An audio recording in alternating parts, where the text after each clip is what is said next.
Joining us now, Summer 4 Politics reporter Dave Weigel, former press secretary to former House Speakers John Boehner and Paul Ryan, and MSNBC political analyst Brendan Buck, former Ohio State Senator and former national co-chair for Bernie Sanders' presidential campaign, Nina Turner, and Democratic strategist and MSNBC political analyst Cornell Belcher. He is serving, by the way, as a pollster for Andrew Cuomo's mayoral campaign.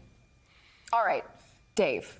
If you're going to learn a lesson about talking to voters who did not vote for you in uncomfortable places, Mamdani would be an interesting person to take that lesson from, because he began this campaign by heading up to the Bronx and talking to those voters who voted for Donald Trump in 2024. Yeah, I'm glad you brought that up, because he had a very intuitive sense of where the electorate was going. Anyone can take a poll and have a focus group determine where the electorate is at a moment.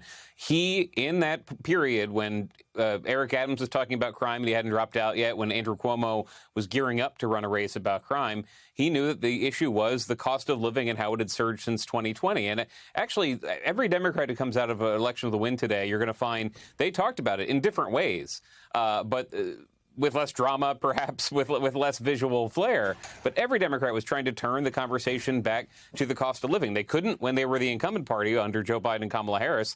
They could after 11 months of Donald Trump being president and prices not going down. Gas prices a little bit, but certainly not housing in most places, certainly not groceries in any place. Nina, what about you? I certainly agree. I mean, Senator Sanders, everything that Weigel just said, Senator Sanders hit the nail right on the head. It is affordability. Okay, I continue to travel the country and people are concerned. I mean, there was a recent poll that said 86% of Americans are concerned about groceries. And in the face of that concern, we have a president that is unwilling to do what two judges ordered him to do, which is to release the funds to be able to help people who receive SNAP and or EBT. And so talking about affordability, getting down where people live in terms of their material conditions and being very clear that you're going to answer to them and not to the donor class is why Mamdani and so many other Democrats are raging very strong in this moment. It's always about what the big mamas and the big papas across this country can afford and not afford. And we should not base a great economy on what is happening on Wall Street. So the people that are doing that most convincingly, or I guess with the most enthusiasm, are Zohran Mamdani, it's AOC, it's Bernie Sanders. They're the Democratic progressives, the socialists. Cornell, I wonder, is the larger Democratic Party, maybe the ones who are not Democratic socialists, maybe not the most progressive, are they as able to run with that message? Are they as effective with it, as convincing? Well, look, I'm going to level set here.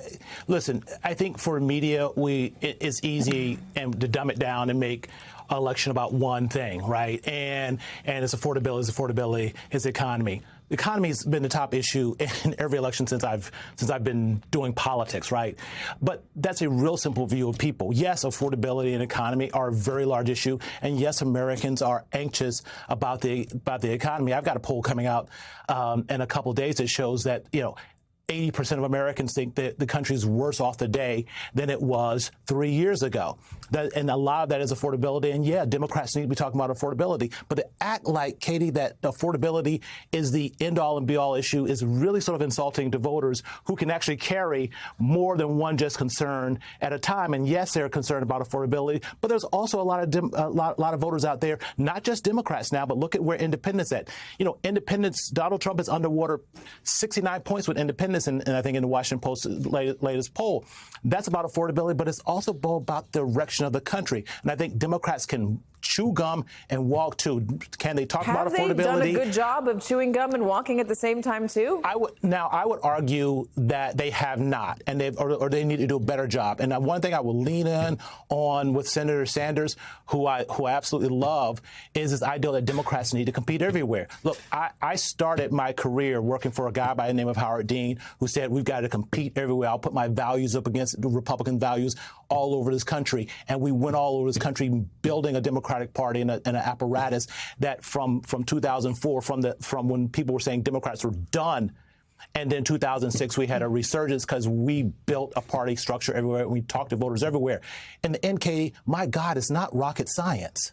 Brendan, do you see this as a vulnerability, a real vulnerability for the Republicans? Well, I think certainly a fight over affordability is, and the sort of current dynamics is not great for Republicans. Look, we can talk all day about the different reasons why Donald Trump got elected, and the Kamala Harris short campaign, but I think it ultimately came down to things were really expensive, and people took it out on the incumbent party. So the fact that Donald Trump went from having this huge wind in his back on affordability to now Democrats running on offense on it is certainly a threat to Republicans. That's certainly the case. Now, playing in places where you haven't played in a long time is certainly something that every party should want to do. But I don't think you do that through running socialists everywhere. And in fairness to the Democratic Party, Bernie Sanders has been saying this kind of stuff for decades now.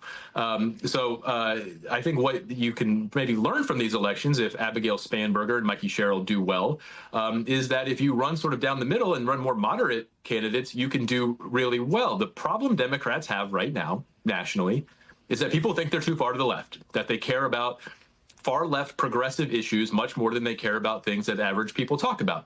Obviously, cost of living is something that average people care about, but that is not the perception that most voters have of the Democratic Party. And that's why Republicans are trying to elevate the potential new mayor of New York City as a Democratic socialist, because that plays into the narrative that voters already have about Democrats too far to the left. And until they figure that out, they're going to have a problem playing in places like West Virginia.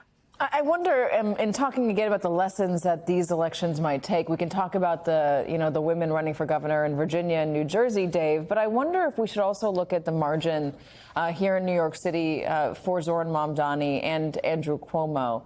There appears potentially to have been some tightening in the race in the last few days. Staten Island could be a difference maker. Donald Trump is trying to weigh in and convince Republicans in this city to vote for Cuomo.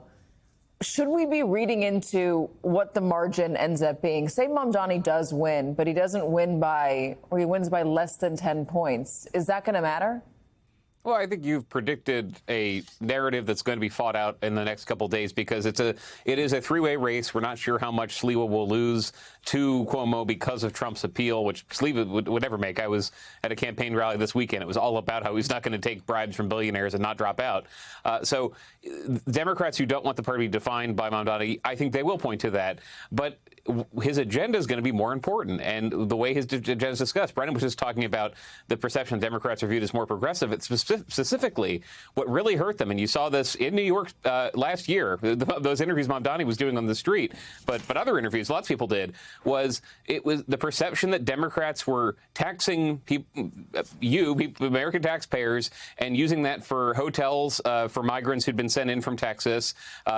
That they're using it for surgeries, for gender surgeries for prisoners with Kamala's position. One thing I expect Republicans to hit with Mamdani is a position to make New York a sanctuary for transgender people who are being discriminated against in their own states, and offering a fund to help with their treatment, help with their gender transitions in New York. I think there'll be much more of a focus by Republicans on the policies he tries to lay out in New York. I found this covering Bernie Sanders. We might hear socialism and think of the economic basis of socialism and Karl Marx. For a lot of voters, it just means left wing, and it means you're taking my money and giving it to somebody else. And that's something Mamdani did a very good job of describing in the campaign. Cuomo did a terrible job rebutting, but something Republicans are you saw that with Eric Adams. Eric Adams' mayoralty was basically destroyed by those sorts of expenditures by Democrats and his inability to explain them.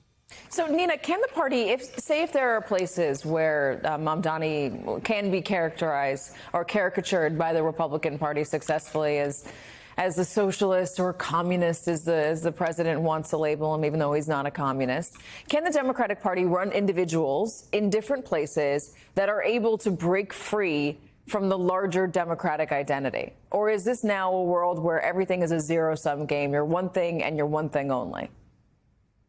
Okay, that's unfortunate. I mean, it's narrowed to that point, but that is not how I believe the everyday American people see it. American people are looking at the people who are going to best serve their interests. So while people want to wax poetic about the Democrats and the Republicans, I believe that the American people should be centered. How is neoliberalism working for them right now? One of the panelists said that the Democratic Party is going to be described as being a socialist party. Well, how are things working right now? The last time I checked, the 2024 election, the neoliberal lost to President Donald J. Trump again. They tried to describe President Biden as a socialist. He said time and time again, I beat the socialists. So for all the economic pain that people have been feeling in this country, Katie, way before President Donald J. Trump came back into office, it was under President Biden, and now it is under President Trump. Last point, I am old enough to remember a candidate in 2008 who ran on Yes, We Can. There was a reason why he ran on that, because the Democratic Party had failed to have a vision to provide provision for the people. That was a motivating message. And so to have people sit around and say, we can't have universal health care, where the majority of Americans, the majority of Democrats and the majority of Americans, by way of example, believe in Medicare for all by name. So to lay this as some kind of democratic socialism, no, it's what the American people want. And people like Chuck Schumer, people like Hakeem Jeffries, and some others, they are the ones that are out of touch with the needs of the American people. Madami won the primary. He won the primary in the great city of New York. And if things stay the course, he is going to be the next mayor of New York City.